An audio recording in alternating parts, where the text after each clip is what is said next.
It was a day of convergence, conversation, and commitment as the Godwin Ezemo International Press Center in Awka became the heartbeat of political and media engagement in Anambra State. On August 7th, 2025, the Nigeria Union of Journalists, Anambra State Council, hosted what was meant to be its August Congress. But the day unfolded into something far more dynamic. First, the spotlight turns to Anambra South senatorial by-election as candidates from across party lines engaged the media in separate Parley sessions. Engage, put them together to seek out opportunities. We hunt for these opportunities for employment for our young people. Very, very important. There are a lot of such opportunities with NGOs, with multilateral agencies, within the ministries and the other development agencies. That's what I intend to do. I also intend to have what they call a cross-party Parley.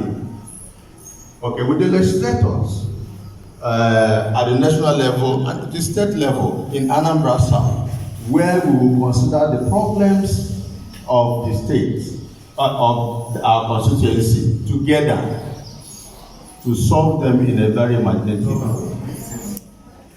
Professor Charles Soludo, CFR. He is very intentional about inclusion, including women in governance, any which way you look at it.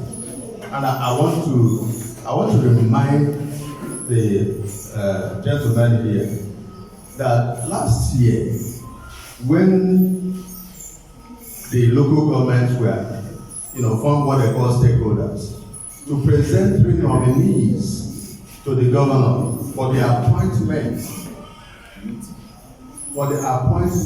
of the transition chairman.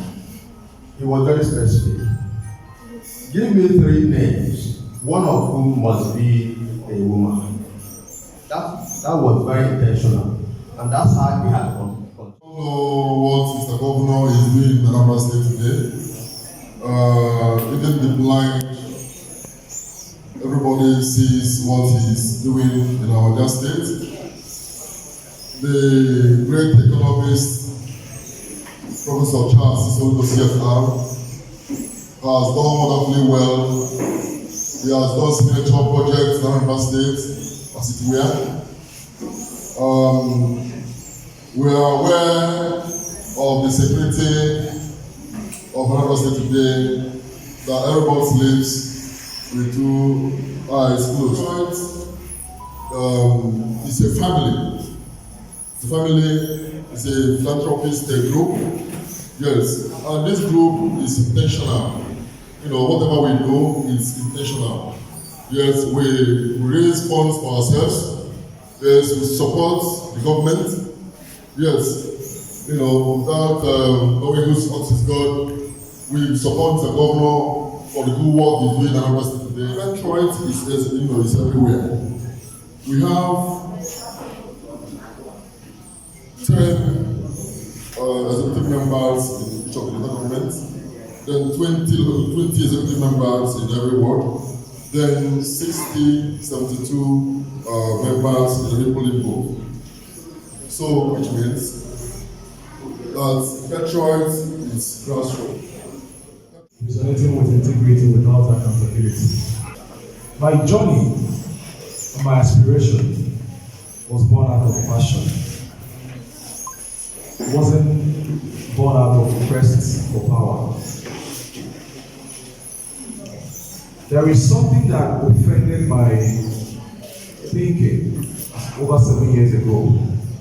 It is the fact that people were not worried that people who were elected into offices, political offices, were not asked to openly account. All of us can agree that a society like Anambra South can be likened to an association. And of course, you know that associations usually people put money together to do a project. And after the project, they all convene again so that the treasurer and the financial secretary will account to them on how the money was spent. But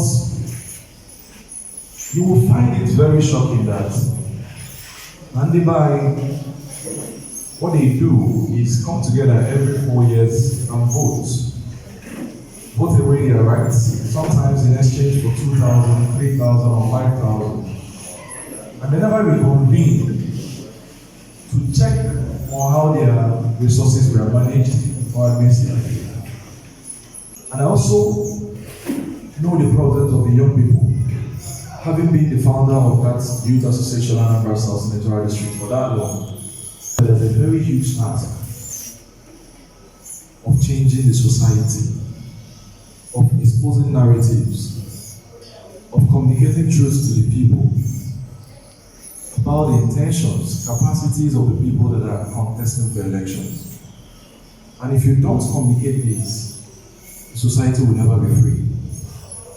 One of the things that made 1980s and 90s and even 70s different from our time is freedom of press. In the 80s and 70s and 90s, you guys know that press was heavily controlled, and so people didn't know better. But now people know better, and young people are now informed, sound. It would be wrong for anybody to underestimate any young person. You look at the person and say, he's nobody, or he's nothing. Because it would be a shock what the person can do. The journalists participated in a special training session on artificial intelligence in modern journalism.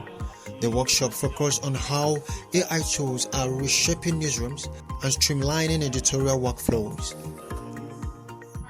Write it in your own style, as in AI.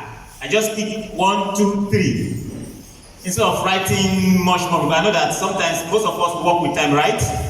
You've been given something, you work with time. Your manager will say, by so time, please can you just give me this thing? Sharp, sharp, sharp, sharp, sharp. But this one, you don't have much. AI will do the thing for you. But whether you just give him what you want, just like when you are training you train your own apprentice. Just give him this. Just feed him. Within seconds, he has delivered. And then you begin to do what? Begin to correct. And then, easy. In conclusion, the day featured press briefing on the upcoming 2025 NUJ Press Week Man of the Year Award Ceremony themed The Media and Our State Anambra Reportage in Election Year. Event Planning Committee Chairman Comrade Francis Ebone unveiled a lineup of activities including a novelty football match, project tours, indoor games, and a grand finale at the International Convention Center, ICC, Okara. So visit Amobia Correctional Center to donate some gift items to inmates. This gets as part of our corporate social responsibility. Thursday, August 28th, 2025 will be the grand finale which we hold at the International Convention Center, ICC, Okara, starting by 10 a.m. The guest of honor is the Executive Governor of Anambra State, Professor Charles Chukwuma Soludo. The event will be chaired by Chief Primis Odele Okosise Aguleri, and the chief host is the National President of NUJ, Comrade Hassan Yahya. The theme of this year's celebration is the media, our state Anambra, reportage in election year. The keynote speech will be delivered by the First Lady of Anambra State and founder of Healthy Living with Nonye Soludo, Dr. Nonye Soludo. The guest speaker is Professor Angela Irumamo, member Chukwuemeka Odumegwu Ojukwu University Governing Council and Chairman Nigerian Institute of Public Relations Anambra State Chapter. While the discussant that will throw more light on the theme are the African National Chairman, Barrister Sly Ezo-Inwa, MD, CEO, ABS Radio and Television, Oka, Mr. Christopher Mologu, the Parish Priest, St. Jude Teleus Catholic Church, Oka, Reverend Father Dr. Francis Michael Okechukwu, Enyosiobi, as well as the chairman, Anambra Civil Society Network, and President, International Peace and Civic Responsibility Center, Mr. Chris Azo, the Man of the Year, and other awards. This year, five persons were selected for this year's award. While architect OK Ezobi emerged as the top winner of the highly coveted NUJ Anambra Man of the Year award after a due external and internal selection process. From political pledges to media developments, August 7, 2025 at the Godwin Ezemo International Press Center was a testament to the power of dialogue, democracy, and digital transformation. For the NUJ Anambra State Council, it was more than a congress. It was a convergence of voices shaping the future of journalism and governance in the state.